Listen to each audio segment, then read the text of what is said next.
Tadabbur surah An-Naml 38-40. Jika diceritakan masa kerajaan Sulaiman alaihissalam, siapakah yang bisa membedakan tempat singgasana Ratu Balqis? Lalu perebutan antara jin ifrit bernama Kuzan dan juru tulis sekretaris Sulaiman ahli ilm dari ahli kitab saat itu bernama Asif bin Barkhia, yang dimenangkan oleh Asif yang bisa memindahkan dengan sekejap mata. Pertanyaannya, apakah perbedaan yang dilakukan? Apakah perbedaan yang dilakukan jin ifrit itu dengan sihir? Perpindahan mungkinnya. Sedangkan dilakukan Asif itu dengan doa dan karunia Allah Subhanahu wa taala, bukan dengan sihir. Ifrit ini adalah jin yang paling besar, yang paling kuat, yang bertugas mendampingi Nabi Sulaiman alaihissalam. Itu memang dijelaskan oleh para ulama tentang maknanya. Waktu Nabi Sulaiman alaihissalam mengatakan siapa yang bisa memindahkan singgasananya Balqis ke sini. Ini bukan persaingan ya, tapi tiba-tiba ifrit itu dari jin berkata, wahai Nabiullah, saya bisa pindahkan.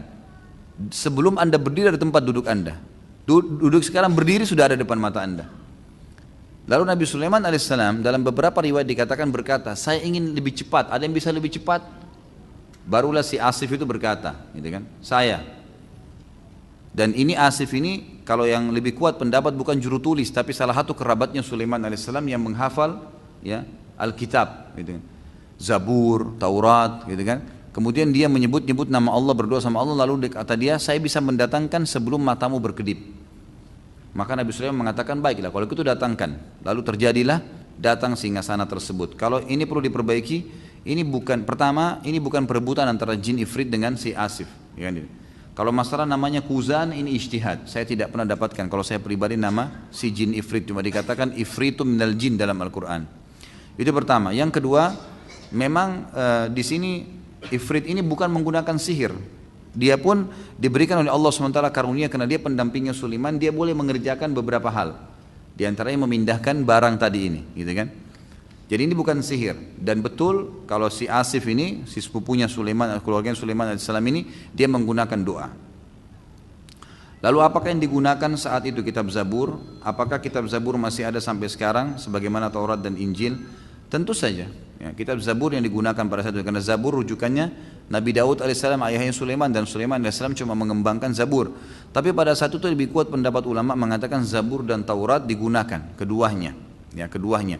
Karena ada hadis Nabi SAW yang berbunyi dalam riwayat Bukhari, Daud alaihissalam telah diberikan kemudahan, salah satu mukjizat Allah berikan kepada dia, dia bisa menghabiskan membaca Taurat dan Zabur dua-duanya sebelum pelanah ya, tunggangannya dipasang. Mujizat. Jadi dia misalnya selengkap Taurat, lengkap ya, Zabur bisa dibaca oleh Daud alaihissalam sebelum pelanah kudanya diletakkan. Ini karunia, berarti dua-dua kitab ini dijadikan pegangan. Allahu a'lam. Kalau apa itu Haikal Sulaiman, itu seperti semacam singgasana, gitu kan. Ada yang mengatakan peninggalan kerajaannya itu. Ini khilaf diantara mereka apa yang dimaksud dengan masalah itu. Yang jelas kita diperintahkan teman-teman sekalian untuk meyakini adanya Sulaiman alaihissalam dan kita mengikuti apa yang diceritakan Al-Quran tentang mereka. Selebihnya kalau kita tidak temukan maka tidak usah dikembangkan, gitu kan. Karena memang tidak ada perintah dalam agama kita untuk itu.